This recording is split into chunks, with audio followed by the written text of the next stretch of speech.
for me, like I've always said that my North Star, a couple of them, one of them is that I just want to feel as good as I possibly can as for as long as I possibly can so I can do all the things that I love to do. And so it's just always looking for those things that get you excited. Welcome to the Wits and Weights podcast. I'm your host, Philip Pape, and this twice-a-week podcast is dedicated to helping you achieve physical self-mastery by getting stronger, optimizing your nutrition, and upgrading your body composition. We'll uncover science-backed strategies for movement, metabolism, muscle, and mindset with a skeptical eye on the fitness industry so you can look and feel your absolute best. Let's dive right in. Wits and Weights community, welcome to another episode of the Wits and Weights podcast. My guest today is Kelly Howard, the fitness consistency expert with a touch of adventure and the author of Fit, Active, and Ageless for Life. Kelly and I met through the world of podcasting. She had me on her show, Fit is Freedom, so make sure to subscribe to her podcast and get notified when that one comes out. And today we're diving into how the spirit of adventure can revitalize your fitness journey. You'll learn how to overcome common hurdles to staying consistent with your fitness goals. We'll explore the concepts of a fitness North Star, layered accountability, and external versus internal motivation. Get ready to expand your comfort zone, reignite your passion for fitness, and embrace a sense of fun and adventure. For over 25 years, Kelly has helped thousands of women prioritize their fitness so they can feel great and have more fun in this second half of life. She invites women to adventure out of their comfort zones by trying new experiences they may have only dreamt of. Her Fit is Freedom podcast, coaching, online courses, and retreats change lives daily, and she currently calls Houston, Texas home, but can often be found kayaking, rivers, and traveling trails worldwide. Kelly, welcome to the show. Thank you. Thank you for having me. I'm so excited to be here. I'm excited as well. I think we had a great conversation on your show, and I'm sure we'll have another one today. And I love your recurring theme of adventure in your work, fun and adventure. Let's just start right there. What does adventure mean to you? How do you weave that into the fabric of your fitness philosophy?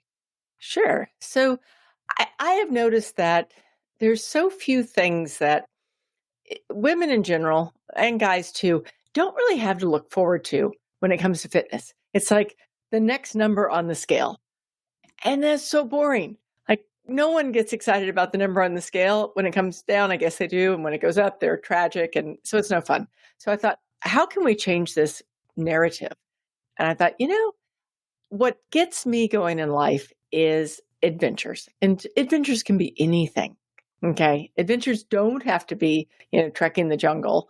They can be taking the kids to, a new park. They can be, adventures can be anything, but it's something that gets you excited, something that piques your interest, something that you have to look forward to.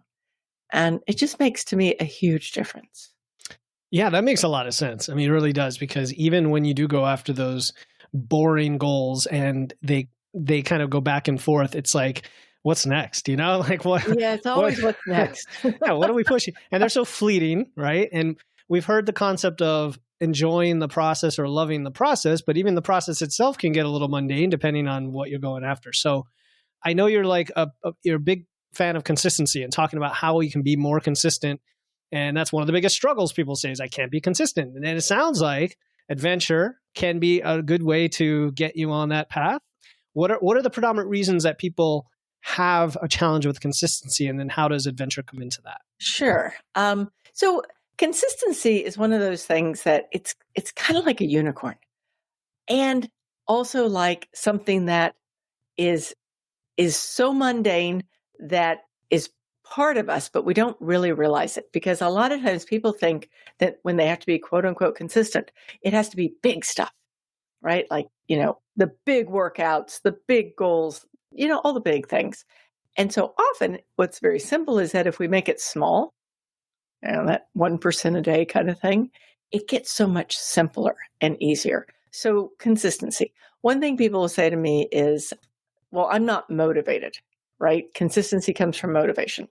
Consistency actually doesn't come from motivation. And motivation, we can talk about that if we want, but consistency really comes from those little bitty routines. I'm not a big fan, habits are a nice thing, but I'm not a big fan of the word habit, because habit it's a scary word, right? It's like, oh gosh, now I got to change my habits. But if we just make these small little routines that we add in on a daily basis, and we find all the things that we need to do that will help it, because there's so many pieces to it, right? There's like, you mentioned layered accountability. There's accountability, there's motivation, there's, that North Star of adventure. Those are all routines that allow us to become more consistent.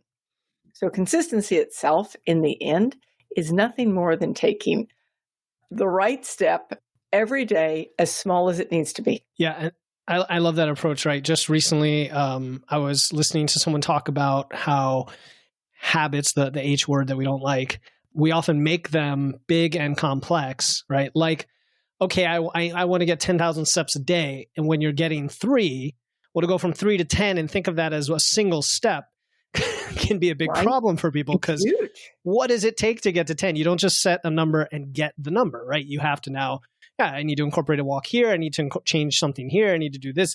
And those are all maybe the little things that you're talking about that are individually achievable, right?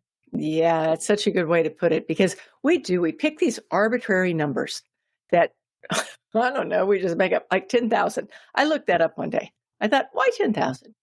And all I could find is that it was something that came from an arbitrary number that someone else made up and said, this is, the number of steps you should do every day. I couldn't find anything on there that said, this is the number that's going to make us healthy. So a lot of these things are just like these arbitrary numbers we come up with, and then we think we have to do them. When in fact, if we just follow what our body says, some days we push harder, so much easier. Yeah. The 10,000 steps, it's funny, just like less than a month ago, I think I found a source for that. Oh, did you? It was like a Japanese pedometer company in the 70s or 80s. And they actually called it like the 10,000 step meter or something. Anyway, I don't know. Cool. Isn't that cool? Okay, yeah. You got further than I did down the rabbit hole. Totally arbitrary though. It might have been in Adam Bornstein's book you mentioned. I'm not sure. But anyway, back to the whole consistency thing. One other related theme to that is, I think I saw an infographic recently, put it nicely, where there were 7 days, right? Each day was a circle, and some days are fuller than others on that circle, right? And the idea that progress can be measured in different ways. It doesn't mean doing everything every day or being successful with everything every day. Like, what are your thoughts on that as well? Like, progress can come in many forms. That's a big one for me. Okay. Because I think that one of the things that I suggest to people, and I don't have a lot of shoulds, but this is pretty much a should. You should create a schedule every week. Okay. Because we both know this, when you have a schedule, it's real, right? When people will come to me and they'll be like, oh, I think I'm going to do 3 workouts this week and maybe a couple of hikes. I'm like, great. And when are you going to do that? Well, I don't know yet. No, let's not do that. Let's figure it out. Do them all in one day, or exactly. Yeah. And so when you look at that and you create that schedule, the next piece of it is that I like to go, can you hit 80% of it? 80% of it sounds kind of like, I don't know, like you're not trying hard enough. But life happens. And if you can hit 80% of that whole week, all the circles, 80% of them, then you're doing great. If you can hit 90%, you're like a rock star. If you're hitting 100%, you're probably not trying hard enough. Or your circle's not big enough. Or your circle's not big enough. Exactly. That's good. I love the 80% too, because I don't know if it has to do with like the golden ratio. There's something that humans are attracted to with that 80-20. We see it in the Pareto principle, right? 20% of the effort gives you 80% of the results. But I've heard that a lot, and it's probably comes down to the fact that most people are trying for 100% and falling way, way, way short. And then it's this chasm of all or nothing. Wait, I want to talk about your fitness North Star for a second, because I don't know what it is. First of all, you can tell us what it is. Okay. And it sounds, well, North Star to me sounds like having a compass, having a deeper purpose or meaning, behind something that's driving you. What is it, and how can someone find this North Star? Yeah, no, it's a little bit about what we talked about in the beginning. One of the North Stars could be an adventure, but really, what a North Star is it's finding that thing that gives you more purpose than just the way you look, right? Like or just the way just what the capricious scale says, right? You never know like what's going to happen in the bathroom on the scale. So what a North Star is I thought, what is the thing that really gets us going? And I'll give you if you don't mind, I'm going to tell you a quick story. This is somebody who came to me about a month ago. And she said to me, I said, why are you here? Why do we want to work together? She said, I need to lose 20 pounds. Great. Why? She said, well, my daughter's getting married. Okay. So why do you need to lose 20 pounds for that? Well, I got to get into the dress. Okay. Why? And, you just keep asking that why. And we know this one, right? We know that if you ask the why enough, you're going to get to that point. And we got to that point because all of a sudden she said, well, I don't look like I used to, and I don't feel like I used to. And I said, why? And so that's when, her eyes got a little shiny. And she said, well, I just haven't felt good in years. I said, okay, so what's it really about? She said, what it's really about is I'm afraid of the next 50 years or 40 years or what I have. And I don't know what to do.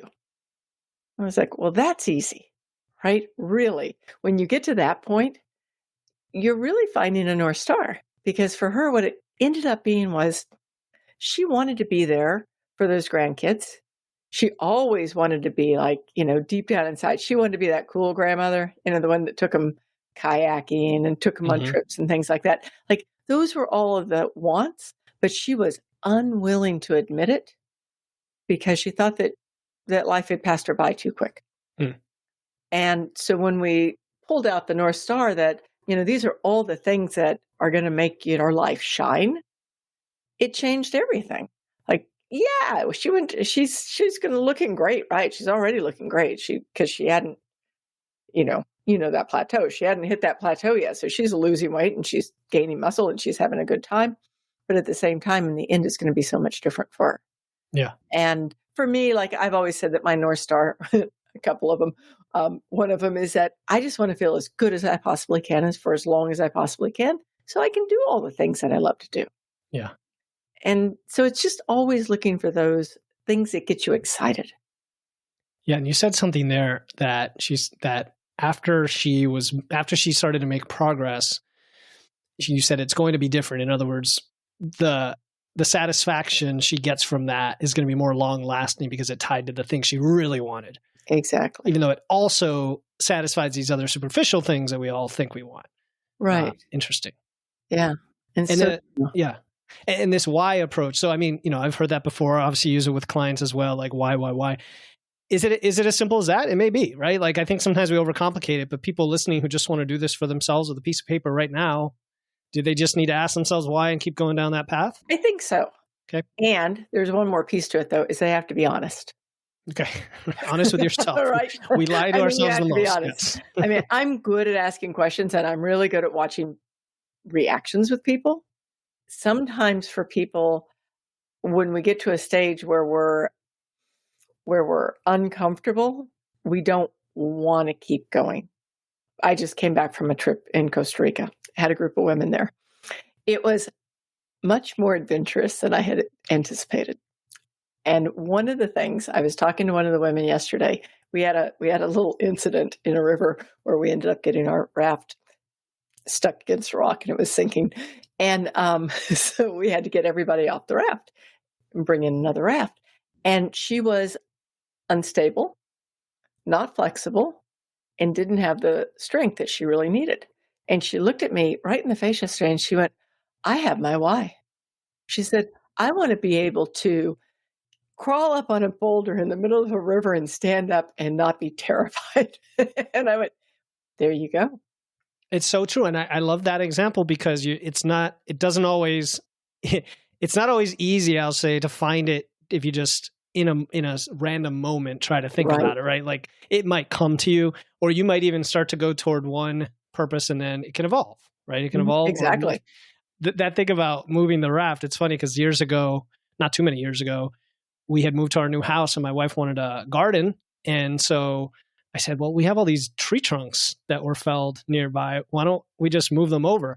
And I'm there and I'm like, all right, here we go. Deadlift that thing up. And I'm like, I would not have been able to lift this a year earlier. Like, that is so cool to be able to, here I can support my wife and Right? build a garden, right? It's like little things like that make you appreciate life. So, okay, that's awesome. So now we know the North Star is the deep purpose. It can be crafted through exercise, through practice and exercise, or it can come to you with these practices. There's also the accountability piece you mentioned earlier, and we understand how important this is to supporting someone, right? And even teaching people to hold themselves accountable through those daily practices you mentioned. But you talk about layered accountability. So can you explain what that is? So with accountability, in the end, my end goal is for people to be 100% accountable to themselves. Like that's it, right? If you can be 100% accountable to yourself, then you have just won it. You've won the fitness lottery. But to get there, most of us have never had that kind of support. So I think of it as like a pyramid. So you start with the very, very bottom, and the very bottom of that layered accountability is something simple. So first, accountability buddies are nice, but you need to know the ones not to use. Okay, there's the big bad three is what I consider them. One of them is your best friend. Your best friend's job is to make you happy. It's not to keep you on track. When you're in accountability, I have a very good friend. She does this to me every year. She's like, "Would you be my accountability buddy?" And I'm like, "Oh gosh, not again." And the texts are flying, and then they start petering off, and then I'm like, "How you doing? Yep. You need something?" And she's like radio silence because she can get away with it. Best friends, no. Life partners, no. They know everything, every button to push to get you on the couch with the remote control, watching Netflix and eating pizza. Like that's their job because most of them usually don't want to do what you're asking them to do. So And true. then apps, a lot of people depend on, different phone apps to keep them in line, and it's not going to work. But that can be like start one. That can be layer one is using an app because, it works some. Then you come up and you stepping up and you're like, what's next layer? Next layer for different people could be different things. One of them might be signing up for something that is a goal, a 5K, an adventure trip, a wedding, whatever it is, right? Maybe a challenge. A challenge, Yeah. right? You've got Yep. that next step. Then the next step up is, and you're doing all of these at once. That's why it's layered. It's not like try one thing, try another thing, but just do it all. Some of it works, some of it won't. Then maybe you need a coach, right? Someone needs to, like, I've got a client right now. She's like, I can't get to the gym. I'm like, hire a trainer. I do not even want to hear from you again until you hire a trainer. And so, a coach, and then, your North Star, it's a pyramid. And it's using everything you have. Learning that motivation always falls in there somewhere. It's a learned skill. It's not something we're born with or not. Learn your motivation. Find your triggers. All of these things, just like, they pile on top of each other. And if you use them all, you actually end up creating a way of being who you are that then you don't need all of it because you've got it. Oof, that is good. You don't need it all because you've got, that's so good, because what I was thinking of here is the support system, right? Is what you're talking about, I think, right? And I haven't heard it put so elegantly, so I like that. I'm going to be stealing this in the future, and Cool. don't worry, I'll give credit where it's due. But because sometimes the way I put it is you've got your community, you've got coaches, you've got yourself, right? Like it's kind of what you're saying, and it's not like a pyramid of needs where you have to wait for one to exist before the other. It's just kind of in parallel. You're starting to weave these into your life. Where does a community fit in that? Is that the middle part where you said it's all these different things? The event, the challenge, et cetera? Yeah, I think community is probably interspersed throughout. Like one way you'd find with communities, like right now, we just started an accountability group for the next 2 months. And I think there's 5 people in each group. And I'm kicking it off where I'm checking in with everybody, but it's just starting to get traction. So now all of a sudden, these 5 people who didn't know each other a week ago are starting to get to know each other. They're, sharing things that matter. And it will keep them going, right? That will definitely keep them going. And then there's community like your community or my community where you've got those friends that you need. but it's woven all in and through. Yeah, no, I love it. So, and if you don't have that to begin with, it sounds like there's a big gap between now where you want to be with the self accountability. Because like you said, it starts there and then eventually you want to get to that ideally 100% accountable for yourself. Now, is that the intrinsic motivation we're talking about, or what role does self accountability play? Yeah, I think it is just like, it just is what you do, right? It's like, it's for you, right? It's just what you do. It's who you are. It's what you do. End of story. You don't think about it. I mean, every so often you might have one, like this morning. I had one of those days. My timing was off. It was a weight day. Timing's off. I'm thinking, my first thought was, well, I'll just put this off till tomorrow. And then, I'll do it Saturday. And I have a lot of stuff going on. And then my brain, the other part of my brain was like, Kelly, I call BS on that because you will not do it tomorrow and you know it. Mm. So what's your options? And, it's like you've got the devil and the angel on your shoulders and you negotiate. For me, I negotiated, okay, I'll cut it shorter, but I'm going to do what I said I was going to do. And ended up not even cutting it shorter. I just, my day just started a little later. But it's that thing where you have to on this one, just be willing to have super awareness of yourself. That gets you where you need to be. For sure. You hit it there at the end with self-awareness. Almost anything you take, emotional intelligence, setting these goals, like you said, the deeper purpose takes some level of just intentionality and thinking about you, what you're trying to get out of this.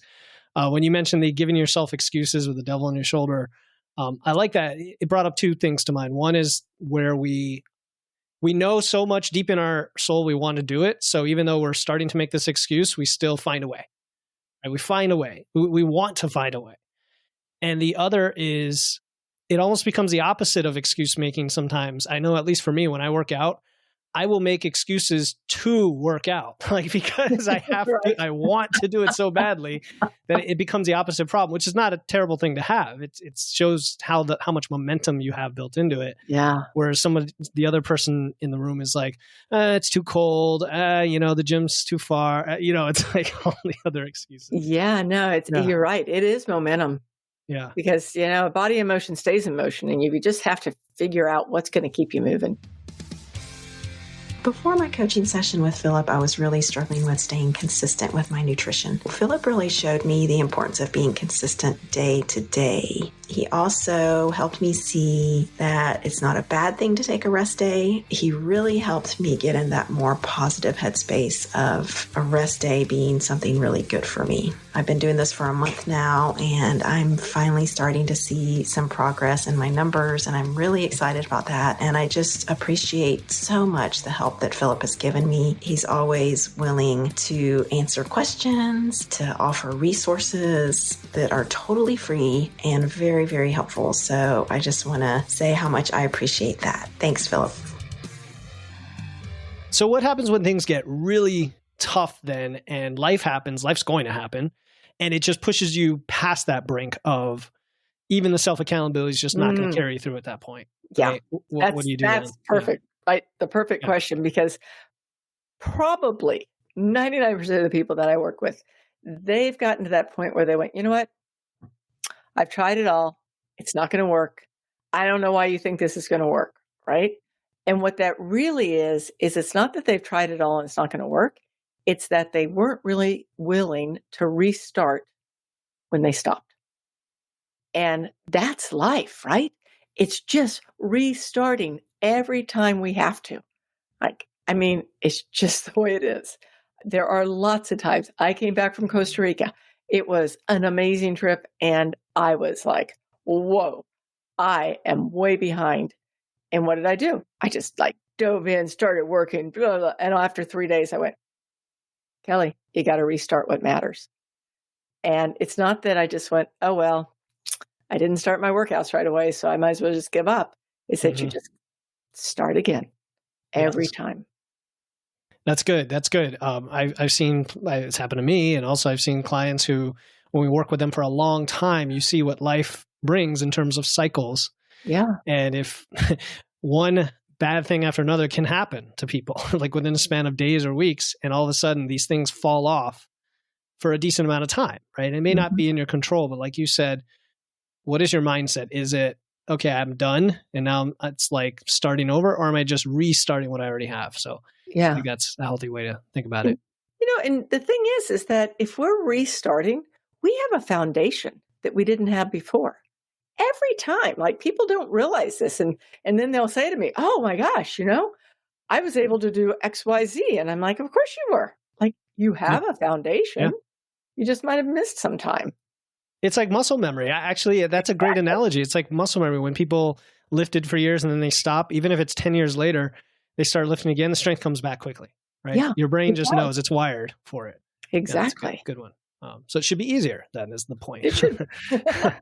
All right. So the whole thing about events, you talked about the middle part of the layered accountability. I had a gentleman on my show, Barry Karch, recently. He talked about a misogi. I don't know if you've heard the term, but it's having this big, maybe this scary, like annual event to look forward to. Like for him, it was this giant mountain climb. Right. And then you also mentioned the importance of having something to look forward to, plans to look forward to. So maybe dig into that one. What are some concrete examples of where you use that or people can do that? Oh, yeah. Okay, I hope the people listening, your audience, likes the idea of adventure, because I'm going to just come back to this again and again. For myself, I will say that every year I go and meet some friends for about a 10-day whitewater kayaking. I know that if I'm not able to carry that kayak up and down for miles, if I'm not able to do all the things that it takes, I'm not going to have as much fun. I am not about to ask somebody for help. So that would be, I guess, a muskogee for me, is that I know that's coming. And by gosh, I'm going to make sure that I put it into my training. For other people, it could be something different. It could be, for years, I did like mini triathlon sprints. And so that was always one of those things. I would always have this one particular one that was the hardest one ever. Like nobody would sign up because it was so darn hard. And they'd be like, why are you doing that? I'm like, it's so hard. You just feel so good when you get done. Right. So, and it can be different for all of us. Like it doesn't have to be like the hardest sprint you've ever found or Olympic try you've ever found, but it can be something that is going to push you so far past your limit that you never come back to who you were before. That's nice. Yeah. Expanding that comfort zone. Yeah. Okay. So that sounds great. I'm inspired to think about next year and where that's going to happen in my life. Especially I had two girls and they love adventure too. So is that enough, or are there like quarterly check-ins and plans that you recommend? Like what's your general philosophy on, since we're talking about not losing weight and all the boring stuff, how frequent is your cadence on these kinds of plans? Yeah, that's a good question. So I think that, like, having watched a lot of accountability groups, having run a bunch of accountability groups, what I've noticed is that people are usually pretty solid for, except for let's take New Year's out, because New Year's is an outlier, right? But if they get started on something, you're usually pretty solid for 6 to 8 weeks. They can hang. Then things happen. Maybe they've been putting off the work that needs to get taken care of, or whatever it is. So somewhere in that 6 to 8 week period, I always ask people to just like recheck in, restart almost, recommit. Then the other number is 90 days. And I like 90 days because 90 days is it's a quarter. It's like a friend of mine always says, it's like 1% of the next 25 years of your life. I'm like, wow, actually, she's right if you do the math. So that's just like 1%. What's 90 days going to give you? And then stretch it way out. What's a year? Like, think of the changes that you could make in a year. And if you can look at those and then bring it back, always I ask everybody to bring it back to what's next, what's tomorrow. Yeah. Right. Like what's really going on tomorrow, because you can dream all you want, but if you're not knowing exactly what's coming up next. Yeah, that's great. Otherwise it's just this black hole leading out into the future of, exactly. of overwhelm, almost like what there's nothingness there in a way without those check-ins. So it's interesting because I've heard different philosophy or science on all of this, how like having seasons and having holidays are really good for humans in terms of, pushing you to do things.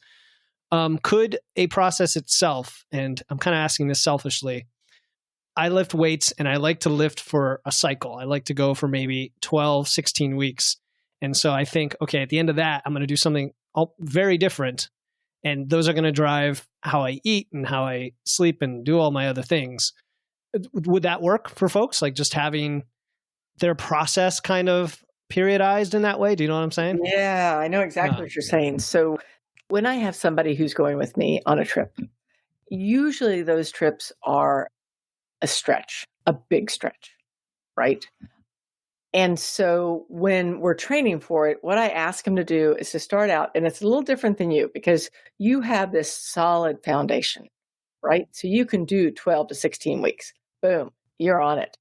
But a lot of people don't have that foundation. So I ask them to start out like the first week, it's kind of like a build week, or a foundational week. And then the next week we step it up. The next week we step it up. And then that fourth week, we bring it back a little bit.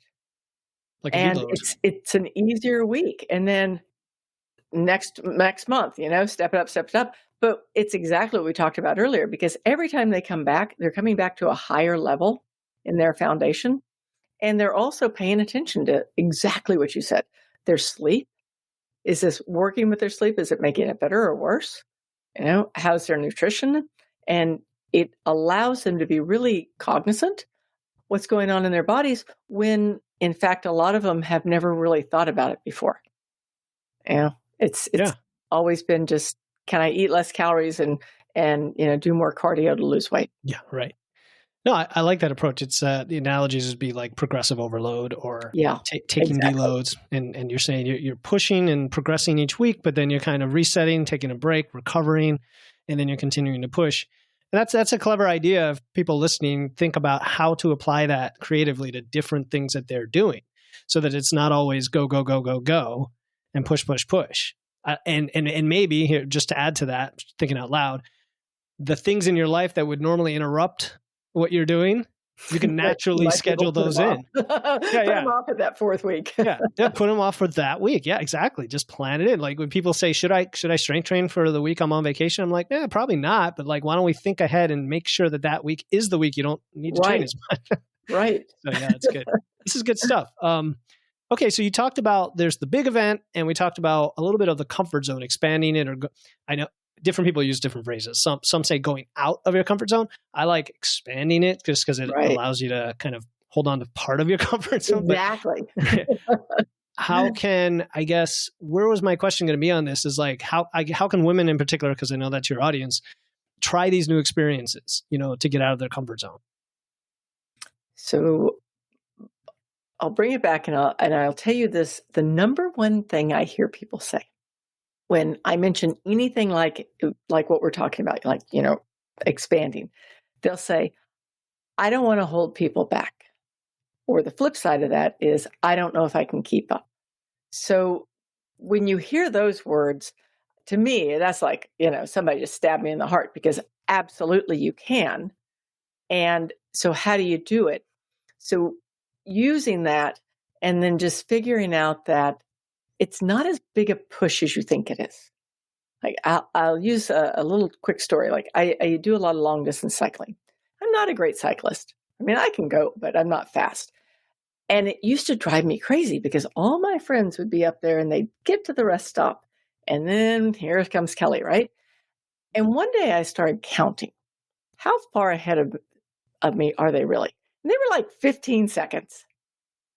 Maybe 30 seconds on a big day. Like I could see him up there. And it suddenly occurred to me that it's just not that big a deal, right? It's just not that big a deal. And when you can start thinking that way, then it's easier to just relax and do these things, appreciate them and go for it. And that comfort zone becomes an easier thing to push, because all of a sudden you're just realizing that it's just not that big a thing.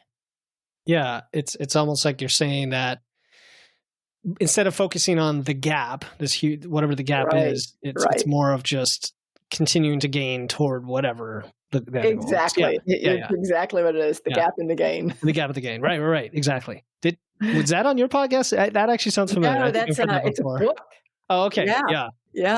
Yeah. But I feel like I've heard that before. I listen to so many podcasts. Who knows? I know.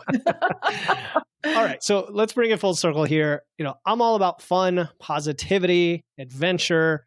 Where does the fun and positivity part fit into this, particularly for people that may not be their natural tendency, let's just say? What are your thoughts on that, on the fun part of it? Yeah. Oh, well, okay. I think deep down inside, my absolute goal in life is to get everybody to go play.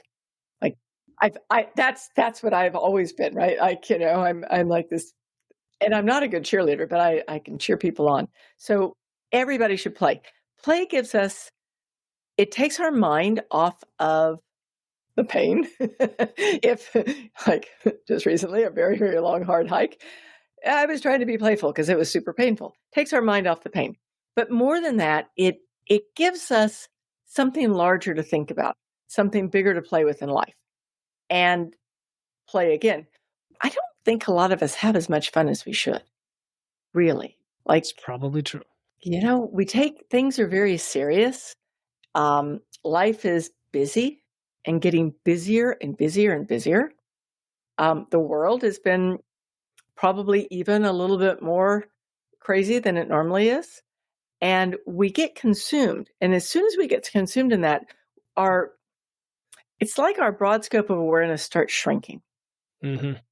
And when we can play more, have more fun, our scope of awareness increases. When it increases, it allows us to see all the opportunities that are out there for us. And we have better choices. We can find new things to do. We can enjoy ourselves more. So it's probably a self-fulfilling prophecy. The more fun you have, the more fun you have. Love that. I need to make sure to schedule that go-kart thing that I wanted to do with my kids. They just opened a new go-kart place. That's funny you say it, because I know in my life with my two daughters, I'm really busy, but we have what we call daddy time every day. And there's always some little way to quote unquote play, even if the rest of the day is just jam-packed. It could be putting Legos together or good for whatever. But sometimes you're right. We get caught up, and maybe play is different for different people, and you could play on your own, I suspect, and with other people. Like, does it matter? Is it more about the social aspect of play, or it's just doing something to amuse yourself? Oh, yeah. So for me, I tend to be an introvert. Okay. Actually, yeah. Most of the stuff I do, unless I'm on a whitewater river, I'm doing by myself. And like me, you have probably an unusual schedule. So I can go at certain times. So I do play by myself a lot. And when I can, I reach out to friends and say, hey, do you want to go do something? And keep asking until they can, because there should be, for me, it's like a 80-20. 80% by myself, 20% social. And I love that social. And I love the time alone too. Cool. Yeah, I mean, there's that. I encourage people listening, just think about, especially as we go into the holidays here, and so for some people it gets even more hectic in different ways. Mm-hmm. How can you find time to play whatever play means to you? I imagine that could be a board game, that could be a sport, that could be going for a walk in a fun place you haven't been to, but like there's a million ways you can define it, right? It's just something entertaining. Yeah, okay. It really is. There's something that I have my clients do all the time, as I say, create a bliss list. Okay. I want you to just write down, if you could do something, what would it be? If there's something that you love to do, write it down and keep writing until you've got a list of 25, 30 things. And some of them are going to be play. Some of them might be, reading. Like for me, taking time off during the middle of the day to read. Mm-hmm. That's like sneaky. But I love it, right? So sometimes I do that. So finding that thing, if you've always got that list, then you can pick from it when you have time or you forget. That's great. It's being intentional about it instead of when you're exhausted at the end of the day and maybe have a half an hour, and now you just go watch TV, which again, watching TV could be a fun thing occasionally as well. But being intentional about it is the key here. Yeah. I think, yeah, no, this has been great. I think we covered a lot of what we wanted to, but I do like to ask guests this one question toward the end here, and that is there anything you wished I had asked, and what is your answer? Oh, I love that. I love that. That's something I ask people when I'm trying to get, details out of them. Exactly. Oh, like coaching calls. Is there something you should have asked? Let me think for just 1 second. Sure. Honestly, I don't think so. Like, you're spot on when you do these podcasts. I love your podcast. Cool. I appreciate that. Yeah. I mean, you asked the questions and we covered a lot of ground. Yeah. So, yeah. Okay, great. And you made it easy. I mean, yeah, I think we meandered to all the things in that one topic. Of course, we could always talk about a million other things, but in that area of the fun, the adventure, the consistency, accountability, I think we covered some really actionable stuff. So thank you. Yes. Thank you. So where can people find you, Kelly? Where do you want them to reach out to you? Easiest place is just the website, which is fitisfreedom.com. It leads to my book. It leads to my social. It leads to finding me if you'd like to ask me questions. That's just the simplest place. Beautiful. Okay, fitisfreedom.com, and your book is available as well. And I will put that in the show notes so people can find you. And again, Kelly, this has been a pleasure. Thank you so much for coming on. Thank you very much. And thank you to everybody listening. Thank you for tuning in to another episode of Wits and Weights. If you found value in today's episode and know someone else who's looking to level up their wits or weights, please take a moment to share this episode with them. And make sure to hit the follow button in your podcast platform right now to catch the next episode. Until then, stay strong.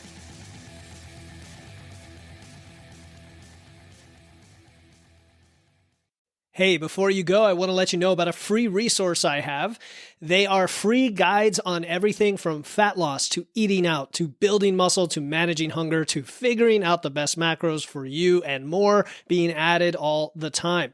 You want to get the most out of these podcasts and your time to look and feel your best, and these free guides will give you a quick and easy way to know what to do. If you want to get your hands on these completely free guides, you can head over to witsandweights.com/free. That's witsandweights.com/free to get your free guides and level up your results today.